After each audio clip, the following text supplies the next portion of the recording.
in the collapse of the regime? Well, I think the protests started with or motivated by economic suffering of people. Iran under around 4,500 kind of sanctions since 1980, and the economy was hit hard by all of those sanctions. People were suffering a lot, the inflation, the level of poverty, etc. This is the third time where protests because of economic reasons. They start demanding for basically changing the status quo, but then after that, it becomes clear that there is another element which basically I think outsiders who try to capitalize on the protests trying to weaken the regime. Let's not forget the war against Iran in summer 2025, according to the Israelis, was not ended. They were thinking of the second phase of the war, and seems the protest is being used to start the second phase of the basically military action, aiming to weaken the regime or even to topple the regime. So that was going to be my next question, is that how likely, firstly, is US and Israeli military intervention and the scale of it? We've just seen the Venezuelan president kidnapped, right? And some are using that to assume that what would stop the US, they want to take Greenland, they kind of, hijacked Venezuela, if you like. What stops them from going into Iran and forcing regime change? Others are saying the dynamics in Iran are very different to Venezuela, and there could be repercussions for both Israel and the US regionally if they would try to force regime change or go into a full-scale war. What we're more likely to see is perhaps targeted military intervention. What's your thought? It is clear that the Americans and the Israelis are not on the same page. In the time when Netanyahu wants regime change because of 7th of October, and he wanted the list to list this as achievement, as a victory, the Americans believe, and Trump administration in particular, they believe on of short, I would say, short-term military action, attack and escape. They don't want any kind of ramification. They don't want any kind of repercussion, and assuming that the thing will, this kind of military action will end the story. Having said that, I think there is important to look at how Iran looks at any kind of military action. If any military action leads to weaken the regime and to bring the regime to the end, I think the regime will not be silent.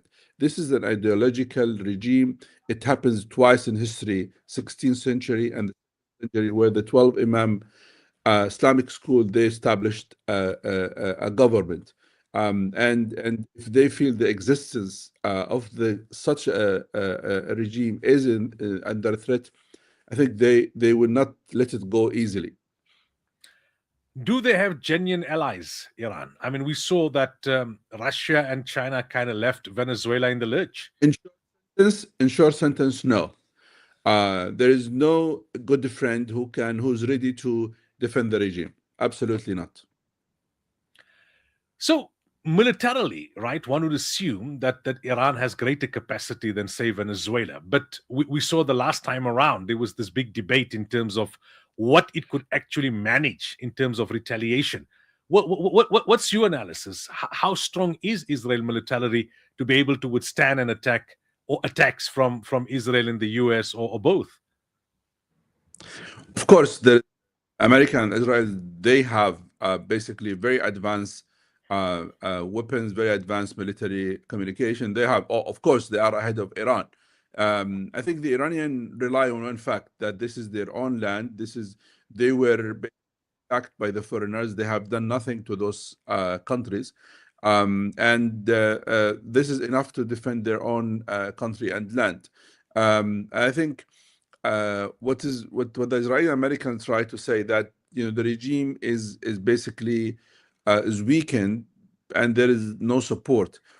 In June 2025 war, the Iranians approved the different. The Iranians basically were saying, okay, we have a problem with the regime, but we don't need you to intervene to change it. We change it based on our time, our agenda. And I think that is the thing where the Israeli Americans, they don't want to understand it. It becomes clear that there is a clear, I would say, understanding to the Israeli government led by Netanyahu. They need to reorganize, reshape the region based on the outcome of the 7th of October, including targeting Iran, waking the regime, or going to the max. What kind of international reaction is there likely to be if Israel and the US go the intervention route? Nothing. We are living in a world, there is a level of liquidity in politics, there is fragility on the international order. United Nations is nearly in a coma. International law is in a coma, and people who are talking about international law, they are talking about something as never exist. We are living in a world is an ugly world, basically, and all what so-called I would say weak nations or countries who have not the military abilities and capabilities, they are suffer of the manipulation, and they have bullied by I would say strong countries and strong politics and strong military capabilities. Unfortunately, this is a very sad, I would say, moment in the history of a human being, where we see in the age of technology and all of these achievement of the human being, where basically there is no human side of anything. Nations are attacking nations, killing each other, just because of the corrupted politicians who are not doing their job properly. And there is a real failure of international politics. There is lack of respect to international law. There is no morals, no ethics, no attempt even to recognize the justice in today's world. All right, Prof. Thank you so much for your time. Really appreciate it.